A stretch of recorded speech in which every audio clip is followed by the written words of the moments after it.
USA Bowling presents the Bronze Level Student Certification Program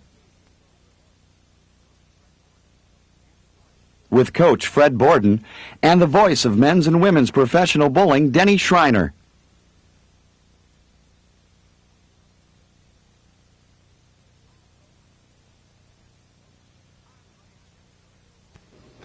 Hi everybody, I'm Denny Schreiner along with the Coach Fred Borden, and do me a favor right now, sit back and relax and get ready to enjoy yourself about learning the sport of bowling, because if you have half as much fun as Fred and I do each and every day competing in the great sport, well, you're in for a very special treat. You know what's nice, Denny? Anybody can enjoy the game of bowling. No matter how big or how small. The very young children are bowling every day. We have 80-year-olds throwing that ball down the lane and bowling some very good scores. And what else is nice is it's a lifetime sport. You can do it for the rest of your life. All right, let's not waste any more time. I'm ready for some action, Fred. I know that I need a ball to knock down some pins. So basically, what's the best way to choose the proper weight bowling ball, not only for myself, but for the fans watching today? Well, first of all, Denny, if you go into the ball storage racks in the bowling center, just pick the bowling ball up. And just by mere handling it, you can tell this ball obviously is too light for me. This is a ball that we drill up for a youngster or an older person. Now we're going to pick up our own personal bowling ball. It's a 16-pound ball, and as you can see, this is a little harder to handle. Now, if it collapsed me down, obviously that would be too heavy. If you can throw it around real light, the way we did that yellow bowling ball, obviously that would be too light. Okay. Then you can check the weight of the ball. Above the finger holes, it says a 10, 11, a 12. That's the weight of the ball. The initials are right on the top of the ball. You can go to the ball storage rack. Tonight, down on the lanes, try the different weights of bowling balls. Choose a 10 and throw it for a while. Then go up to a 12 even maybe, and try that ball and see which one is best suited for your game. I'll tell you what's great, too, is each ball has its own individual serial number. So if you get a ball that you throw some strikes with, you can go back each and every week and find the same one. That's right, Denny. Just check the number, hunt on the ball racks, maybe hide it in a corner somewhere.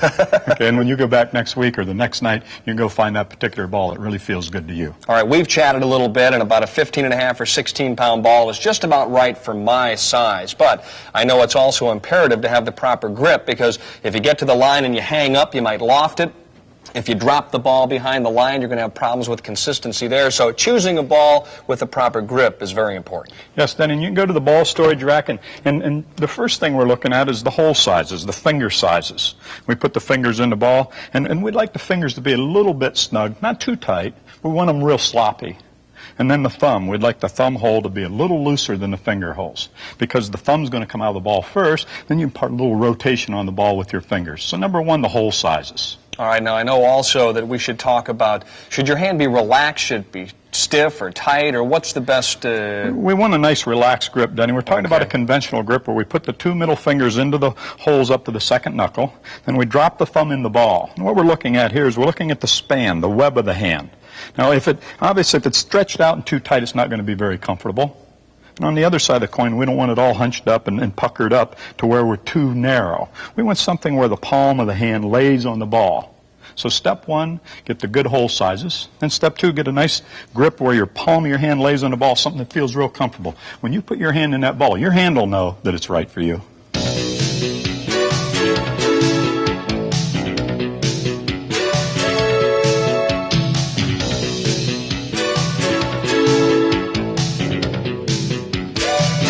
Coach, I feel like I've already accomplished quite a bit. I've now chosen a ball that's the proper weight and also one with the right grip. But I know one thing for sure. I can't walk into any bowling center in the United States and go out and try and bowl with my street shoes on.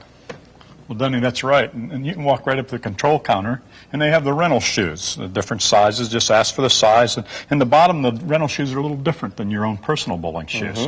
If you'll notice here, we have leather soles on both the left and right shoe. And we have the white rubber heels so you don't leave ugly marks on the approaches. And we have the leather shoe so that your foot slides easy when you get up to the foul line. It doesn't make a difference if you're left-handed or right-handed. Well, yes, Denny, it does. If you're going to buy your own personal bowling shoes, you want to check the bottom of the shoe. The left shoe for a right-hander has the leather sole. It's designed to slide again when you hit the foul line.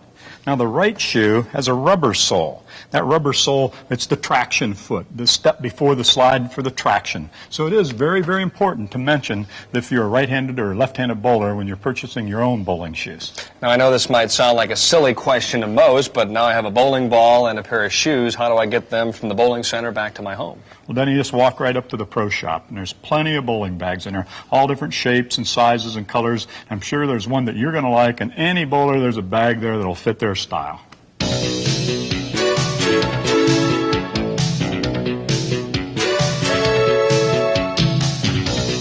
Coach, I don't know about you. I'm getting excited. I'm ready to go up and throw a shot. Oh, hold on just a minute, then.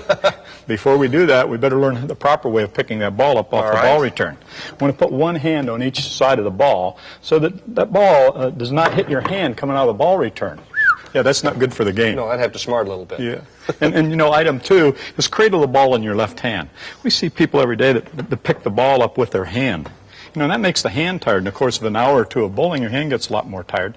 Not to mention the moisture that before you get over into position to throw the shot, the moisture it creates. So pick it up, cradle it in the left hand before you go over and walk and get into the position. All right, the position, the starting position. We're ready. We're into the starting gate at this point in time. But Fred, for the players who have never bowled before, where on the approach do you start? Yeah, good point, Dan. You know, we have all kinds of people, tall people, short people, long strides, short strides. But we have one system that's good for all people. And let's show you. Let's walk up here to the foul line. We'll show you that system. Okay. So we put our back to the pins, our heels about 2 inches in front of the foul line. And for a right-hander, we start on the right foot. Left-hander, we start on the left foot. We take 4.5 brisk walking steps. That's 4 for the step and a half for the slide. So let's go 1, 2, 3, 4.5. We turn around, and that's our starting position, Denny. It's that easy. That looks pretty simple to me. Yeah. Let's try it again. All right. Go up to the foul line. We put our heels to the foul line. Now, it's real important in bowling, you know, that we don't go over that foul line, Denny. We go over that foul line, we get 0 for the score. So now we have our heels to the foul line. Right-hander start on the right foot. We take 4.5 brisk walking steps, the half for the slide. So we go 1, 2, 3, 4.5, and we turn around, and that's our starting position. All right, Coach, now we've ascertained how far we want to stand behind the foul line for our 4-step approach, but what about the lineup position, to the left or to the right at this point? Well, Denny, we walk back, and for a right-hander, we want to be around the large center dot, or maybe a little to the right of the center dot. Okay. Or for a left-hander now, it'd be just the opposite, around the center dot, or a little to the left of the center dot.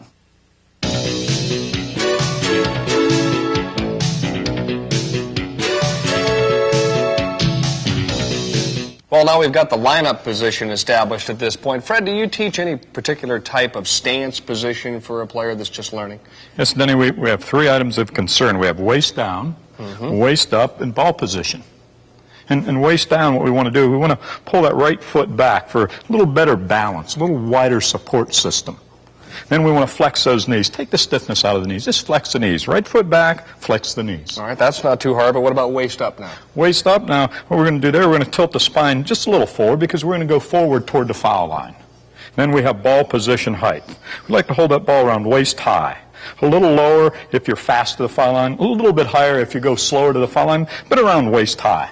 All right, now one thing we haven't talked about is, what about the hand position? Where should it be when you basically start your approach? Well, Denny, it's something just like shaking hands. Put that hand out just like you're going to shake hands with the second arrow. We hold the ball underneath, real flat, and then turn the thumb 2 inches to the left.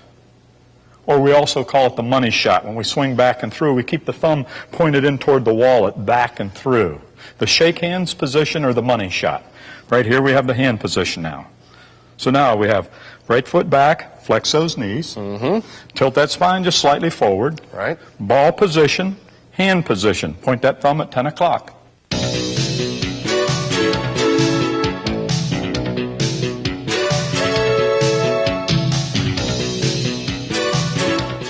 Well, Coach, we've now worked on starting position, lineup position. We're balanced in our stance. It's time now to throw the jets on, and let's get started with the approach to the line.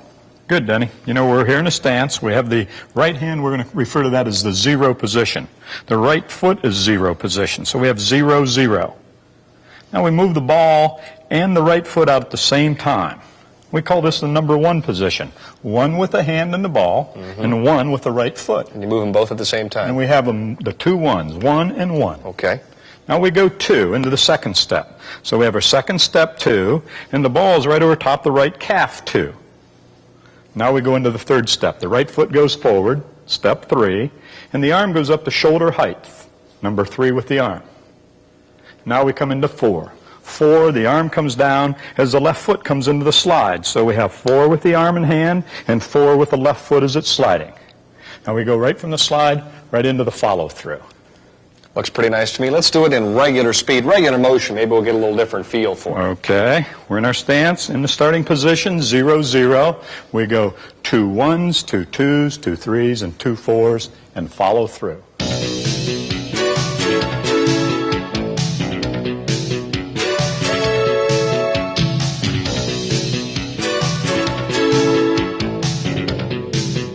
Coach, you really think I can do that? Well, sure, Denny, no problem. I'll tell you what, I'm pumped up. I want to go ahead and bowl a game. I might shoot 150, 175. Who knows? I may even post my first deuce. Yeah, and especially if you throw the first shot and you throw a strike. You know, you get a strike on the first shot, you knock all the pins down with 1 ball is called a strike, and a strike equals 10, plus the next 2 shots. You really do have a positive mental attitude, don't you? You've seen my game, but what happens in frame number 2 if I don't get a strike? Well, Denny, let's say you throw the first shot and you knock down 8 pins. Then you go up and you make those 2 pins that you've left standing. That's called a spare. You knock down all 10 pins with 2 shots. A spare also equals 10, the same as a strike. The only difference in the 2 is a spare is 10 plus 1 shot, where a strike is 10 plus 2 shots. All right, I've got a strike and a spare. I'm heading for that 200 game, but I have a feeling somewhere along the line I might have an open frame. Well, just in case, let's say you throw the first ball and you knock down 6 pins, and you miss the pins that are standing. It's called an open frame. You miss the pins that are standing, so you've left 4 pins standing. Or let's say you threw the first shot and you knocked down 8 pins, and you missed the 2 pins that were standing. Again, it's an open frame. It's exactly the number of pins you knocked down. The score would be 8. All right, we don't want to confuse you too much. Fred and I will go into scoring in depth in lesson number 4. Already a marvelous lesson here in number 1. You've learned how to select equipment, put on the right pair of shoes, pick up the ball, line up in the right position, in the proper position, and get all the way to the foul line. That's a lot. More important than anything, however, is that you have some fun with the game of bowling, that you really enjoy it. Go out with your friends, your family, throw some shots down the lane, and really enjoy our sport. And don't forget, coming up in lesson number 2, Fred Borden will discuss accuracy, how to improve it, and how to improve your game. That's right, accuracy, coming up in lesson number 2.